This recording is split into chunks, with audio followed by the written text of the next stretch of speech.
Back in our Bank Plus studios at the Louisiana Superdome, and time now to talk to the Appalachian State Mountaineers.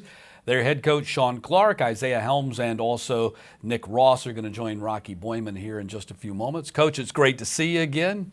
Yeah, thanks for having us down here. I mean, we can't see a shot of your shoes, but go on social media, you'll see, man, he's got the kick game going really well right now. You guys are picked second in the Sun Belt East after a very unusual season for you guys a year ago. You went 6-6.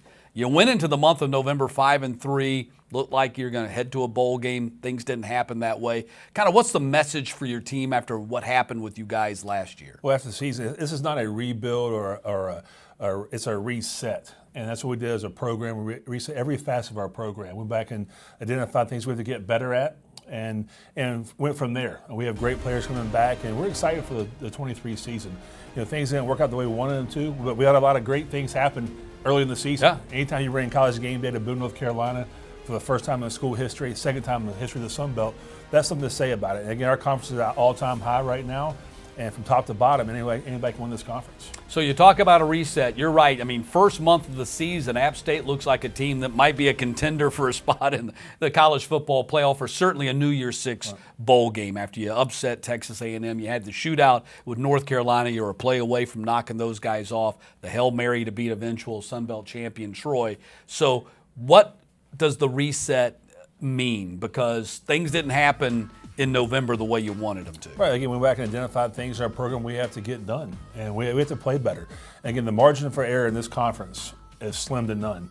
One turnover here or one negative run or a missed tackle can cost you a football game. And again, we went back when we've asked new staff members to our team. We brought back Frank Ponce from the University of Miami.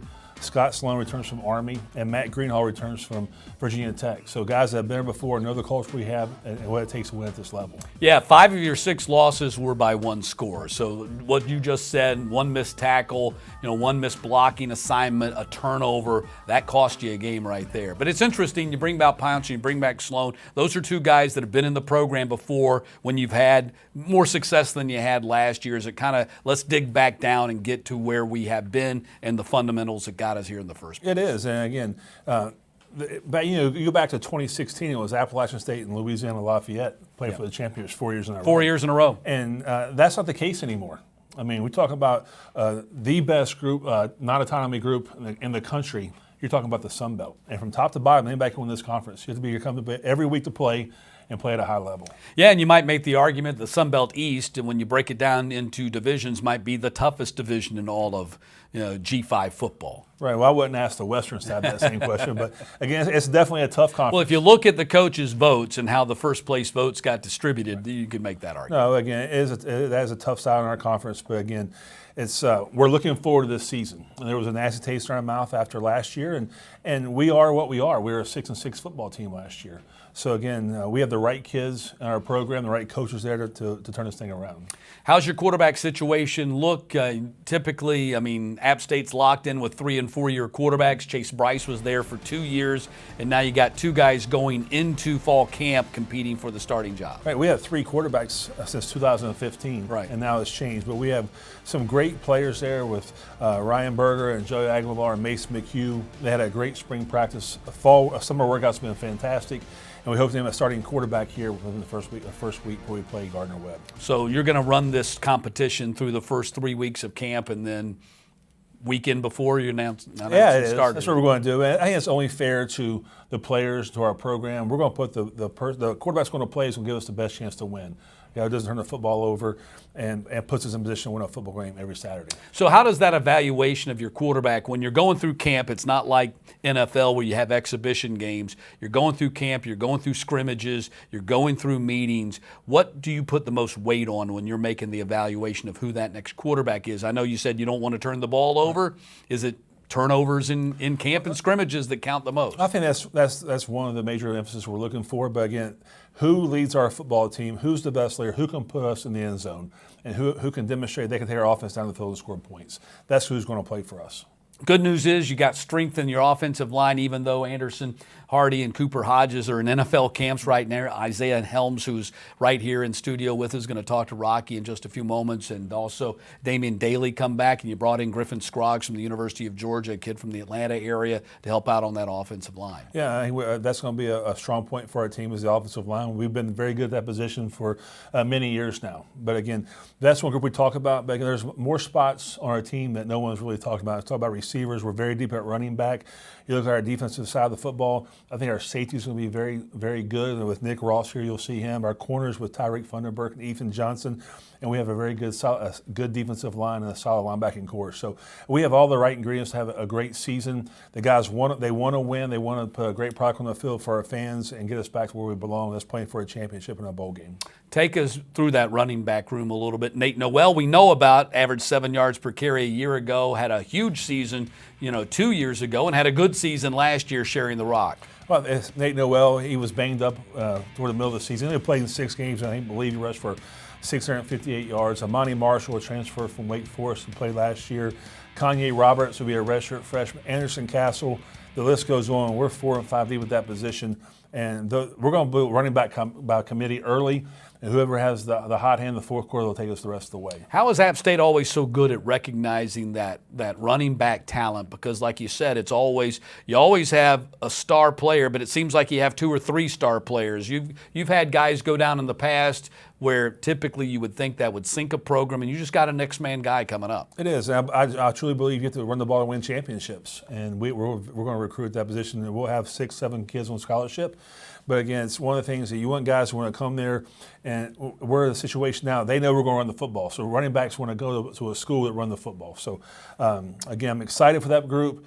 But I believe it all starts up front. There are a lot of other position groups that no one's talking about right now. Well, the wide receivers, and you touched on them briefly just a few moments ago, kind of take us through the wide receiver room. Christian Horn's the top returning receiver you got coming back. You have Christian Horn, you have Caden Robinson, you have Deshaun Davis, and that's only to begin with. You have Dalton Stroman, who didn't play much last year. I say he didn't play much. He probably played a fourth of the quarter of the game, but he's really came on. He's 6'4", 219 pounds, and he can really go up and get the football. And so we're deep at that position. And again, no one's talking about our offense except the offensive line right now. And that's the beauty of we're all 0-0 right now. We're all undefeated. Right. And our kids are excited to go out there and prove people wrong this year. When you talk about a guy like Dalton Stroman, who maybe got a fourth of the snaps a year ago, as you're going through the year last year, are you watching the games, you're watching the film, the tape, whatever, and you're thinking, maybe not right now, but this guy's really going to help us down the road. Do you have that kind of forevision when you're watching film sometimes? I do. I think Dalton Stroman has a chance to be one of the great players who play at Appalachian State. The more he learns, the faster he plays. When he plays fast and plays at a high level, it's hard to defend him in the passing game. Defense, Nick Hampton goes to the Rams, one of your stalwarts of that linebacker spot. You get Brendan Harrington back, though, who didn't play much last year, if at all, because of injury, but had a big 11 TFL season for you in 2021. Yeah, I call it the no-name defense. No one really knows who we are. Again, everyone knows who Nick Ross is. He's been here since 2019, but we have a lot of guys that haven't played much. But again, they've had quality reps, haven't been starters in our program yet. So I know what they're capable of. I know with Coach Sloan and his defense and how he calls things that we're going to be an aggressive style defense. And again, at the end of the season, there'll be more people on the all-conference list than we have right now. We'll talk about Nick Ross a little bit more and what he brings to the game for you on that back line and the secondary. Ronald Clark is back there as well, another safety, kind of the all-Atlanta connection at that safety position. Well, Nick and I were talking on the plane ride down here that it's hard to believe he's been here since 2019. And just what he brings to the table as far as student of the game. He's going to be a graduate here in a few weeks, and we're very proud of him for that. But the way he studies the game, he never wants to make a mistake. And that's what you want. He is the quarterback of the defense. He makes all of our calls for us, and he's made some big-time plays since he's been here. So I think Nick's going to have a breakout year this year, and he'll be on the all-conference team at the end of the season. And part of that no-name defense, Andrew Parker, who comes back, returns for you in the linebacking core, had nearly 70 tackles a year. Yeah, a great player. And again, I'm excited because we had 32 signees this year, and 17 were transfers. And we did that for a reason. We had to build some depth on the defensive side of the ball. We really loaded up at the safety position, the defensive line position, because our conference has gotten so tough. We had to get longer, bigger, faster, and stronger at the defensive line spot. It seems to me like football, despite the 6-6 a year ago, football enthusiasm and excitement at App State is at an all-time high. I keep getting emails all the time about how this game's sold out, season tickets are sold out. Seems like the Mountaineer fan base is even more excited than ever before. We're very fortunate. We have a fantastic fan base. I think it goes back to how Commissioner Gill has made us regional rivalries. And we can drive to Marshall, we can drive to Georgia Southern and Georgia State. This is the second year in a row we've sold our season tickets. And we plan on setting another attendance record at the Rock in 2023. And they've kind of accentuated that rivalry with Georgia Southern, one that's one of the deepest into the conference, going back to previous conference affiliations in the Southern Conference by playing that game at the end of the year. It is. I think everybody on the East is a rivalry now. Yeah. You go back to Coastal Carolina, it's become a good rivalry. James Madison's, when we're both FCS, was a great rivalry game. So it's been fun to watch the conference grow and the way we're doing things. But again, whenever you can play regional games, well, Saturday afternoon at the Rock, on a beautiful Saturday afternoon, it's hard to beat in college football. And it's funny, we've talked about this with a number of coaches over the last couple of days, how the Sun Belt always had the reputation as a high-scoring conference. But as we dig deeper and deeper into this over the last couple of years, last year in particular with Troy winning the championship, all of a sudden defense is the story now in this conference. Yeah, defense matters. And you mentioned that last year when you saw these games, Troy win the conference for sure, but I mean, we're not having these 65, 62 shootouts. We had one last year, it was our last game of the season. But again, defense wins championships, offense will put people in the stands, but again, it's an exciting time for the Sun Belt right now. It is. I mean, in fact, you mentioned the shootout you had at the end of the season. It was an overtime game, too, so the score got ballooned a little bit by that overtime. But as you look ahead to this Eastern Division, and you mentioned it, and we talked about it a little bit as far as the competition, parity, whatever you want to refer to it, it is pretty wide open. Do you see that there's maybe 5, maybe even up to 6 or 7 teams? We talked about Old Dominion, and they were a team at one point last year. They looked like they might be the team to beat after they throttled Coastal Carolina in Week 6. Right, and they beat Virginia Tech Week 1. They did. So I think anybody in our conference on the East can win our side. And that's not just coach talk. That's been realistic, and that's the beauty of it. I don't foresee any teams run the table anymore in the Sun Belt Conference because the competition is too good right now and have great coaches. So a year ago, the East was won with a 6-2 record. The West was won with a 7-1 record. Is that, you see that as the status quo going forward? It's kind of become a little bit like the Southeastern Conference in that there's a lot of attrition, a lot of teams beating each other up each week. There is, but that's the beauty of it because, again, we have fantastic coaches in this conference. We have great players who will play on Sunday, and it's just going to be who's the last man standing, who can stay healthy, who can do all the right things to make your team successful. You're entering your 3rd season as the head coach, actually your 4th season. You've been through 3 now. If you look back at last year, even your first 3 years at the helm as the head coach, is there one thing that you would maybe not do differently, but you really want to improve on from your own perspective as the head coach? You always try to do some self-reflection of how you're the head football coach. But going back to that, this is year 4. I'm the 2nd longest tenure in the conference as far as being a head coach. This is true. And that's hard to believe when you're looking back at it. But I think we do things the right way at App State. It's all about our players. And we want to get kids in our program that want to get a world-class degree and play for championships. And as long as I'm the head football coach, we'll continue to do that. And you've been able to do that. Congratulations on that. Let's take a look at the schedule real quick. You host Gardner-Webb, and we were talking about Gardner-Webb before we got started here. This is a sneaky good team that's picked 2nd in the Big South Conference. It is an FCS team, but no doubt that's going to be a tough matchup for you right there. You travel to North Carolina. You got East Carolina at your place for the first time in 44 years, and I know Mountaineers fans are really fired up about that before you open your conference schedule on September 30th at ULM. No, fantastic. They don't make it easy on you, that's for sure.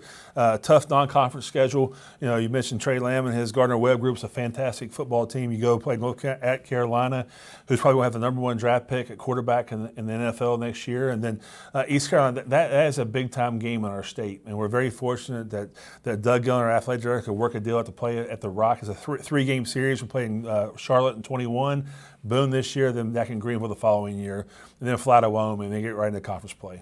And Coastal Carolina on October 10th, and that game between Coastal and App has become must-see midweek television in the Sun Belt Conference over the last couple of years. It's been a great game for us, but what other team in this country can say they'll sell out a Tuesday night game in Boone, North Carolina? We did it 2 years ago on a Wednesday night game. Won a walk-off field goal. Field rushed. The fans rushed the field.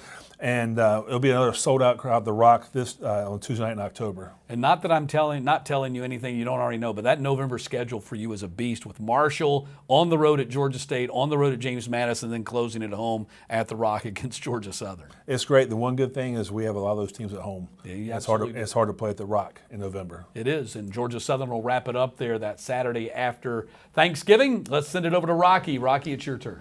Matt, thank you very much. I'm here with a couple great Mountaineer players. You have offensive lineman Isaiah Helms and safety Nick Ross. Isaiah, I want to start with you.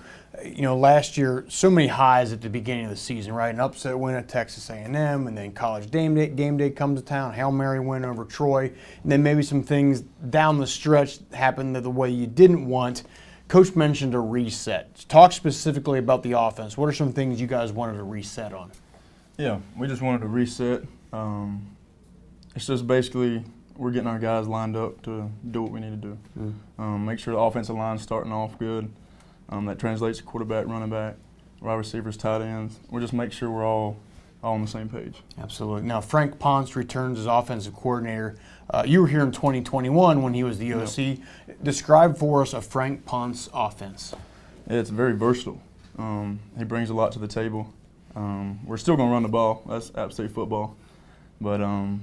But yeah, we're going to mix it up a little bit, be more of a dual threat. Absolutely. Now, just tell us some other things, maybe some other players on offense that has you really excited about the potential of this offense this year. Sean's really good. Caden Robinson's really good. I'm excited for our running back core. We got Nate Noel, Monty Marshall, Kanye Roberts.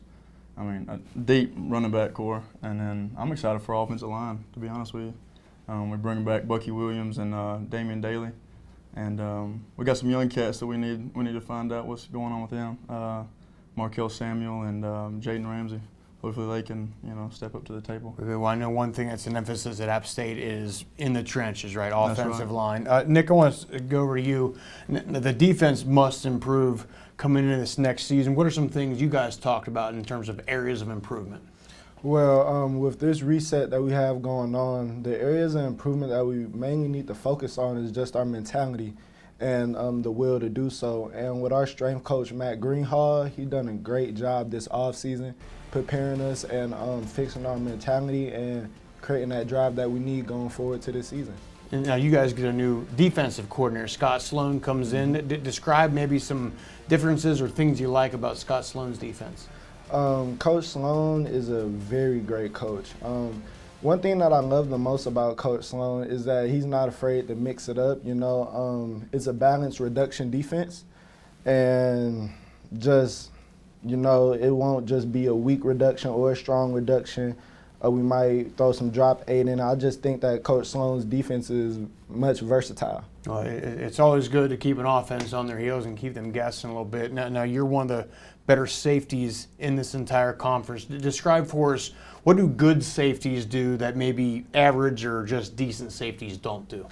Well, good safeties and great safeties as well, they prepare for every single game like it's their last game. And as well, you have to know the defense in and out. So great safeties know what the linebackers doing, what the defensive line is doing, and even the corners' assignments. To be great, you just have to know everybody's job because you're the one calling the plays back there. And Isaiah, I'll come back to you for one last one here.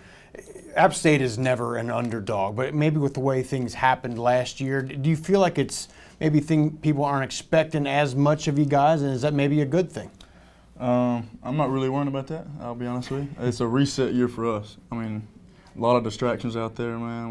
We're just trying to focus on us.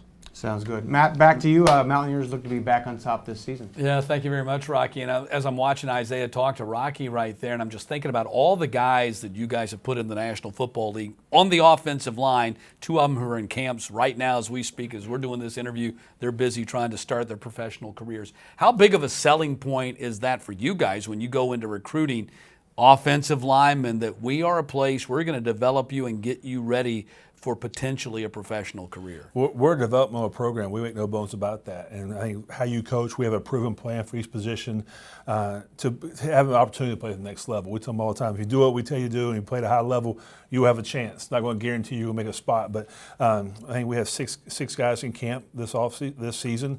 And you got DeMarco Jackson's right down the street here from New Orleans. He's going to have a great career. Kendall Lambs with the Miami Dolphins. Talk about Cooper, mentioned Cooper, Anderson. That's just the offensive line group. Yep. And we have also have a punter for the Buffalo Bills. So we have a lot of guys in the NFL, a lot of players there who had great living, and we're very proud of them. Great selling point for you, Coach. Thanks a lot for being with us. Best of luck for you in 2023. The Georgia Southern Eagles are stepping up to the podium.